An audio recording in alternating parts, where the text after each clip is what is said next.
Oh, Anderson! Loud and clear on the BBC. International Match of the Day. Tonight, 10:40 on BBC One. Now on BBC One, News and Sport with Peter Sissons and Helen Rollison. The UN hostages freed by the Bosnian Serbs have arrived in neighbouring Croatia out of Serb hands. But the Bosnian Serbs warn that these hostages will be the last to be set free unless the policy of airstrikes is scrapped. British soldiers in Bosnia begin training for a tougher stand as NATO ministers agree there'll be 10,000 extra troops. And France shatters Scotland in extra time, for good measure setting them up next against the All Blacks.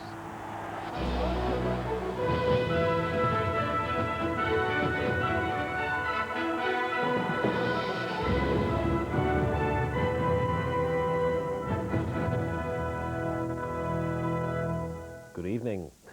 The 120 UN soldiers held hostage by the Bosnian Serbs and freed last night have been handed over to the United Nations and flown to Croatia. The troops, who include 11 Britons, were flown from Belgrade to the Croatian capital Zagreb, the UN headquarters in the Balkans.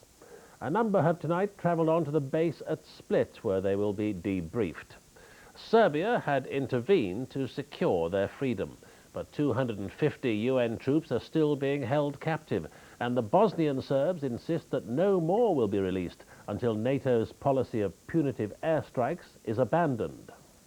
It had been a long, tiring journey, and it wasn't finished until 5 o'clock this morning, when the 11 British soldiers, 63 Frenchmen, 41 Canadians, plus several Danes and Swedes, were brought to an hotel in Novi Sad.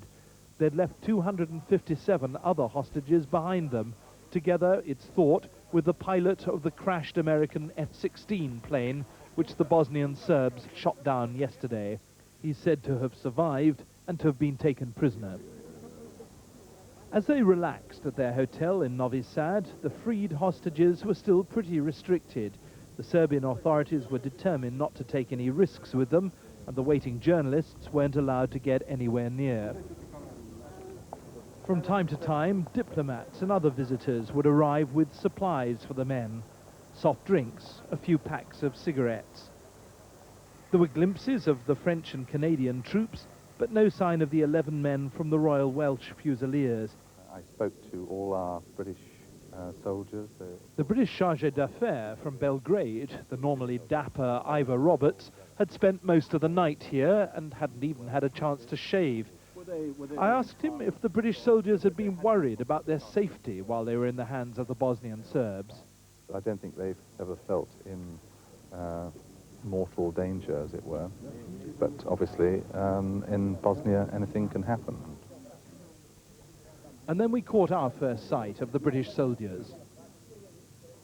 They were forming up, ready to leave. 6 of them had been injured when their vehicle fell 300 feet down a hill. But in spite of the broken wrists, they were still carrying full packs. They also had their weapons with them, which indicates that they'd never quite been prisoners of war. The officer who had been taken hostage with them had been ordered not to go into detail about their treatment. Were you quite anxious when you were in there, when you were being held hostage? Yes, however, I can't expand on that. I haven't been debriefed on the subject. And how about your troops?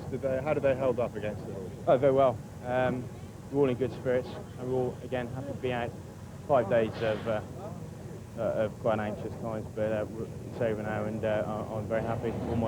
But the lads are out, and we're happy to be back. All right, cheers. I'll be home safe soon. Hello, Mum. Be all right soon. But there are still a great many hostages left in Bosnian Serb hands. And in spite of the optimism here, where it's believed the heavy pressure on the Bosnian Serbs is paying off, the crisis isn't over yet. At a news conference in the Bosnian Serbs' headquarters in Pale, for instance, there was renewed defiance. We are not going to release the prisoners if the option of using force against us, to be more specific, of launching airstrikes against us, is not abandoned. That's clearly a worry. But as the first batch of hostages to be released arrived in Zagreb, the Croatian capital, The hope was that whatever defiant noises the Bosnian Serbs were making, they were really just trying to rid themselves of a serious embarrassment by handing back the peacekeepers they'd kidnapped. Still, there are some optimistic signs. The government here in Belgrade is closer than ever to recognizing the existence of the Bosnian state, something which would undercut the Bosnian Serbs' position very much indeed. It's pressure like this that the outside world hopes will soon bring an end to the hostage crisis. John Simpson, BBC News, Belgrade. Here, the relatives of the 11 Welsh Fusiliers who've been released say they're relieved, but there won't be any celebrations until all the hostages are freed. Today's release ended a week of extreme anxiety for Cardiff publican Roger McCabe, whose son Stephen was among the freed Fusiliers, but his thoughts were also with the parents of those still held captive. We won't celebrate properly till all the hostages are gone, because all the other families, they're still worried about their sons and brothers and whatever. So until everybody's out, then we can properly celebrate. Celebrations were on hold too for the parents of another released soldier, Lawrence Parry. Despite the experience of the last few days, his mother supports the British Army's mission in Bosnia. Every career has its advantages and disadvantages, and I'm afraid when you're in the army you have to take some of the difficult ones as well. So yes, I do support him 100%, and I support the action they're doing there. For the families of the Royal Welsh Fusiliers who have been released, today's news has come as a tremendous relief. For the others, the unpredictability of the Bosnian Serbs means that despite the optimistic signs, the worrying will continue until they too have definite news that the rest of the hostages have been freed. Tim Hirsch, BBC News, Wrexham. Defence ministers from 15 countries meeting in Paris to discuss the Bosnian crisis have agreed to set up a rapid reaction force. British soldiers would form well over half of the 10,000-strong task force whose main role would be to protect UN peacekeepers. After round of high-level meetings, ministers believe their policy-making is finally catching up with events, as they announced the formation of 2 rapid reaction brigades with up to 10,000 troops. It's a transformation of UNPROFOR's military capabilities, although it's intended to protect peacekeepers, not take sides in a war. France's Defence Minister Charles Millon said a tough stance was now the only way to save the peace process. Britain's providing the biggest contribution, and these infantry training and vitesse illustrate the more military approach. They'll be part of the multinational brigade, as are an armoured engineering squadron whose bridge layers will help the UN keep moving through the easily blocked mountain roads. The second new UN unit, the 5,000-strong 24-hour mobile brigades, entirely British. All will be under UN command, and there were warnings not to expect miracles because the mandate hasn't changed. The UN now has the capability to react much more forcefully and much more successfully if there are threats to its soldiers, to its weapons, or to its vehicles or other forms of equipment. But they're not there to actually become proactive in the sense of taking part in the war. America's offering only equipment, including attack helicopters, but without aircrew, perhaps in compensation for pulling back from its guarded offer of ground troops. Ministers leaving tonight knew the new forces may be highly capable, but they're also facing some formidable and risky tasks. The Bosnian Serbs must be reflecting that their hostage-taking may have stopped further airstrikes, but it's also led to the sending of 10,000 well-armed soldiers to Bosnia. The question for the UN is, does it have the will to use this new military muscle? And if so, can it avoid being sucked into a war it wants to avoid? Mark Leahy, BBC News, Paris. The former Conservative minister, Sir Nicholas Scott, has been bailed to appear at Chelsea Police Station next month after a car accident involving a young child. Sir Nicholas was arrested and breathalyzed on Thursday night after leaving the scene of the accident. He's not been charged with an offence. Figures published by the Halifax Building Society show that house prices are still falling. Prices dropped by 0.9% last month for the 3rd month in a row. Conservative backbenchers are warning ministers that they'll suffer political damage if they don't restore confidence in the housing market by helping those whose houses are now worth less than they paid for them. Britain's first prison wing for ageing prisoners serving life sentences is to be built in Portsmouth. The Prison Service Agency has approved the conversion of a wing of Kingston Jail to rest home accommodation with wheelchair ramps, raised beds and special baths. Life prisoners over the age of 60 will be transferred to Portsmouth from jails throughout the country. The Prince of Wales has said he hopes the Queen may one day visit the Irish Republic. He was speaking at the end of his 4-day official visit, the first by a member of the royal family since Ireland became independent in 1922. The Prince has spent the past couple of days relaxing at a lakeside lodge in County Mayo.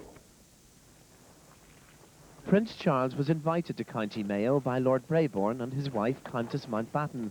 They both survived the IRA bomb attack in which her father, Lord Mountbatten, died in 1979. It's their first visit back to Ireland since then. While here, Prince Charles painted a watercolour and spent several hours walking and fishing. He was asked if the Queen would now be able to visit Ireland. I don't know, but I'm sure at some point it would be marvellous if, you know, that was possible, of course. Because apart from anything else, the most important thing is to increase the reconciliation between everybody, all sides, which is the most important part of the whole process. Anyway, this historic visit wouldn't have been possible without the peace process. Many here believe that's been helped by the presence of the Prince of Wales. And there's virtually an expectation, in Ireland at least, that the Queen too will be coming to the Republic, perhaps within a year. Dennis Murray, BBC News, County Mayo. Now, with the latest on the Rugby World Cup and the England-Japan Football International at Wembley, here's Helen Rollason. A Rugby League club chairman has claimed that 6 members of the England Rugby Union squad at the World Cup have been approached to turn professional. Representatives of at least 4 clubs are in South Africa to sign players for the start of the Super League next year. From Durban, our sports correspondent Rob Bonnet reports. The man making the claim is the chairman of Sheffield Eagles, Gary Hetherington, who's in South Africa on a shopping trip for prospective rugby league players. He says that at least 6 of England's current squad, including Mike Catt, Neil Back and Victor Obogu, have been approached by officials of top English professional clubs. Wigan, Warrington and Leeds are known to be represented here, all of them backed by new satellite TV money and looking to persuade World Cup stars to switch to rugby league. A lot of them are ready to make the change, there's no doubt about that. And provided the offer is right and the environment is right, then yes, they are ready to make that change. We're not surprised that perhaps they are now trying to focus on, you know, 1 or 2 people in the England squad, which is a very successful squad and some very good players in it. I don't think there'll be a mass exodus of these players anyway, and I think that many of them see their future still in rugby union. What some of these players must ultimately decide is whether the big money but short-term attractions of rugby league outweigh the advantages likely to be forthcoming in rugby union, where the regulations concerning permitted commercial activities are set to be relaxed later this summer. But this is an international shop window, and the giant New Zealand star Jonah Lomu is already the big target for Sheffield Eagles. It'd certainly be an asset to Sheffield Eagles at Don Valley Stadium, and I would like to think that he could well be wearing our colours next year. Is he giving you any indication that he might want to come to England? Yes, he has. And other players likely to command £1 million contracts in rugby league include the South African star James Small. Rob Bonnet, BBC News at the Rugby World Cup in South Africa. Scotland lost a thrilling match against France in Pretoria tonight. A French try and injury time clinched a 22-19 victory and means that it's Scotland who'll now face the All Blacks in the quarter-finals. The opportunity to avoid New Zealand in the quarter-finals provided Scotland with sufficient incentive to pursue a 3rd successive World Cup victory, which seemed likely throughout, due mostly once again to their inspirational captain Gavin Hastings. This huge penalty helped Scotland to a 6-3 first-half lead, which Hastings then played a decisive role in increasing, making the break from Redpath's pass, which sent back row forward Rob Wainwright over for a try.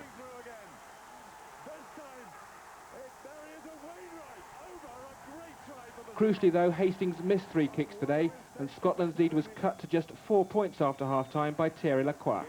Then Hastings took a hand, or rather a boot, in affairs once more. His 3rd penalty made him the 2nd highest point scorer in international rugby.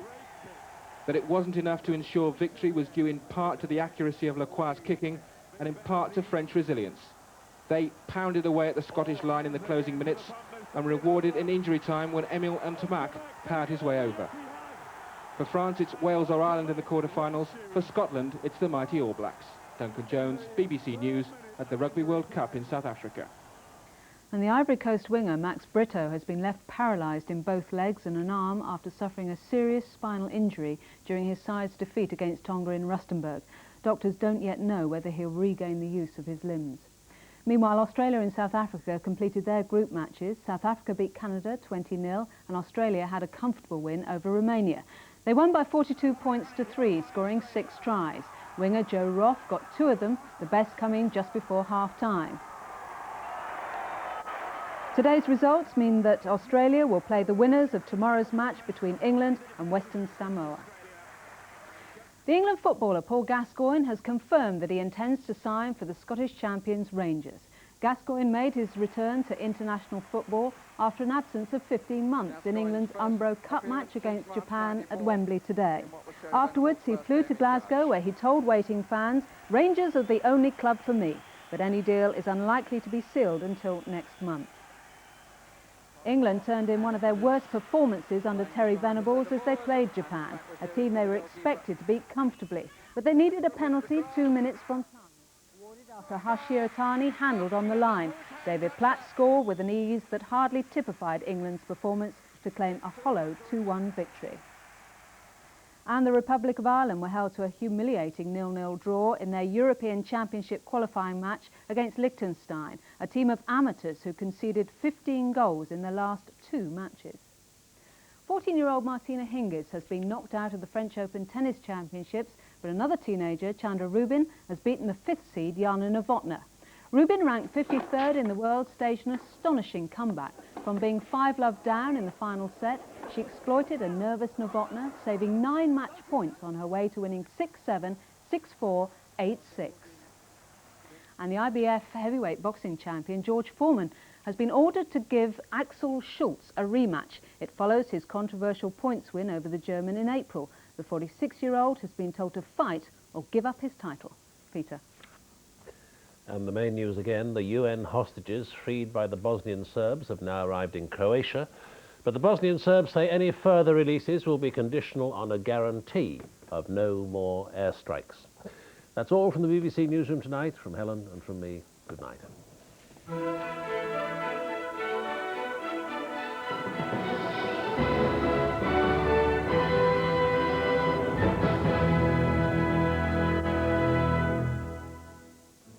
Is Britain searching in the dark for its future in Europe? Where are the politicians with the vision to offer us a clear way forward on the issue of sovereignty or further integration? Is anyone far-sighted enough to know whether prosperity lies at the heart of Europe or more loosely connected? It's 20 years since Britain had its say in a referendum, and now the BBC invites you to look at the evidence again. Tomorrow will be a day of BBC programmes on Europe. Eurovisions. Breakfast with Frost on BBC One, A Country Called Europe at lunchtime, and then join me, David Dimbleby, for The Big Debate on BBC Two at 8 o'clock, continuing with the radio phone-in on 5 Live at 9:10. Good evening. Well, most of us have had quite a spell of wet weather during today because of this low-pressure area here. That's moving out of the way, though, in time for tomorrow. Not as wet a day, but this trailing weather front here will kick off quite a number of showers. The heavy rain this evening is pushing its way eastwards across eastern England, but we've started to see this line of showers gathering over southwest Scotland and Northern Ireland. They'll push down around the Irish Sea. Later in the night, we may see some drier, even clearer spells of weather for Northern Ireland and parts of western Scotland. The rest of the country is still quite cloudy with at least a little showery rain, but not too cold a night at all. Tomorrow morning is going to start off pretty cloudy for most of us. There'll be showers and bits and pieces of rain in a number of places. Brighter skies coming in from the west during the day. As that happens, though, the showers building, some heavy ones for central, southern and eastern England in particular by the end of the afternoon. Brighter and drier in the northwest late in the day. Not quite as windy as today, and probably feeling a little warmer. Temperatures maybe just a touch up on those that we did see today. So a different sort of day for tomorrow. Before International Match of the Day, here's an update on today's National Lottery draw. The 6 winning numbers are confirmed as 1, 21, 29, 31, 32 and 40, and the bonus number is 27. First indications are that there are no jackpot winners this week. In 5 minutes, Jools Holland will be joined on BBC Two by founder-member of Jam, Paul Weller. How could you do that? Good partnership I made a unilateral decision. You're going to have to get used to that. depends on sacrifice. I don't want to lose you, Laura. Understanding If I thought you were going to leave the practice, I would never have accepted Chris's offer. Yes, you would. and support in times of trouble. You can't deliver those heifers next week. The ringworm's still contagious.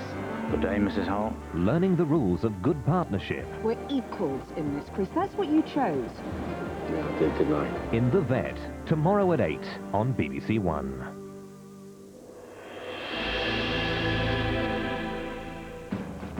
Frankie Drinkle, Frankie's upset. Calm down. out on his own. Don't laugh at me. Man, I'm not laughing at you. No, not ever. I am not a joke.